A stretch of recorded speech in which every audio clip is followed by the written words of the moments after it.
Na akkor egy kis történet.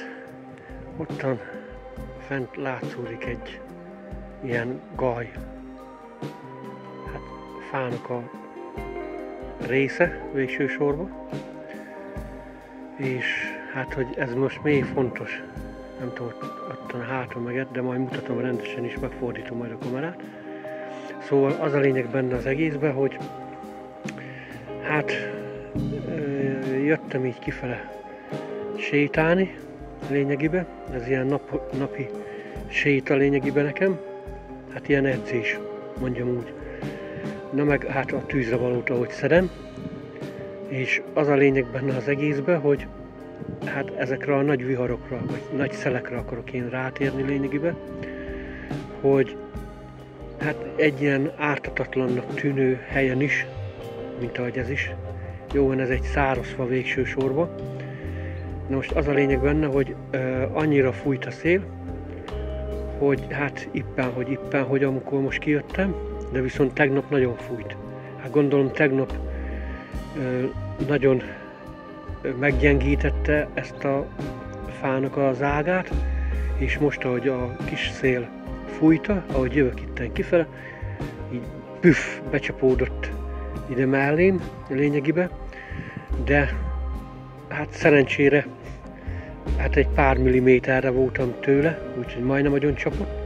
Mondjuk lehet, hogy nem csapott volna agyon, mert jó száraz fa, de viszont ebben én csak azt akarom mondani, hogy így szél után, hogyha valaki megy valami erdőbe, vagy hasonló helyre, hogy akarom mondani, tehát, hogy azért egy kicsit figyelmesen, mert tehát a szél utáni időkben, hát én szerintem ez így veszélyes is lehet akárkinek a számára, tehát ő azt gondolja, hogy nincsen szél, megy, előtte a szél meggyengítette a faágot, és egy kis szellő, vagy akármi, tehát pillanatok alatt lecsapódik, és ez a száraz fa is, ez úgy csapódott ide mellém, mint egy, nem tudom, egy atombomba, vagy nem tudom micsoda, Isten ments, hogy atombomba legyen, de tehát nagyon hatásos volt, tehát lényegében nagyon megijedtem, tehát még most is úgy kapkodom a levegőt, pedig nem vagyok az az ijedős fajta a végső sorban. Oké, ennyit akartam mondani, és akkor megfordítom a kamerát, és akkor körülbelül megmutatom, hogy mekkora ez a fa. Nem nagy dolgot kell elképzelni, tehát nem ilyen nagy hírekbe való, csak így elmondtam a gondolatomat hirtelennyire erről. Tehát ez az óvatosságot, hogy szél után, egy-két nappal vagy egy héttel, nem tudom, tehát ha előtte valami nagy szél volt, azért ha megyünk az erdőbe, azért óvatosan, mert hát nem akarok ijeszgetni senkit se, de viszont bármikor egy ilyen száraz gaj oda becsapódhat mellé. Jó van, olyankor is lecsapódhat az, amikor tegyük fel, nem volt nagy szél vagy valami, de így szél után azért csak óvatosabban azért egy kicsit, de lényegében, ahogy én is jöttem ki, azért figyeltem én is, hogy szél volt, vagy akármicsoda, nehogy véletlenül valamilyen legyen, mert már volt ebben kapcsolatban problémám, például amarra egy nagy fát egy az egybe kicsavart a szél, úgyhogy ilyen erdőben azért így óvatosan, csak ennyit akartam mondani. Lényegében ezt csak így elmondtam, tehát egy ilyen gondolat elmondani. Na mindegy, ha tetszett a videó, akkor iratkozzál fel, kommentelj és szólj hozzá, mondd el a véleményedet, mert hát nekünk a véleményed az fontos számunkra lényegében. Úgyhogy köszönöm szépen a figyelmet, legyen szép napod!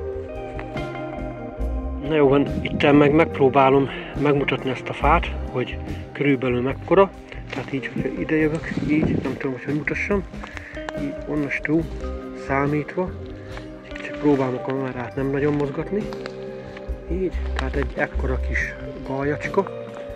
Hát azért ez elég jó el tudja találni az embert. Tehát így gondolom még soha is tűnik, tehát így száraznak tűnik, vagy szerintem az is végső sorban. Tehát szerintem ez elég szépen el tud találni valakit, hogyha így elkapja, főleg egy kisgyereket. Úgy, oké. És akkor itt megpróbálom megmutatni a fának a tetejébe, hogy hogy honnan jött le lényegében, hogy legyen elgondolás. Ez egy ilyen hatalmas nagy fa, így, és akkor az meg, tehát hú van az most, én nem látom a kamerában, tehát ottan fent, onnan jött le. És az elég jó távolság szerintem onnat, hogy onnat valakit átalál, akkor hogy nézem. És akkor ennyi. Tehát az meg ilyen nagy fa, száraz fa. De mondjuk még most is valamikor lerepülhet erről valami. Így. Tehát onnan jött le. Oké, és akkor ott van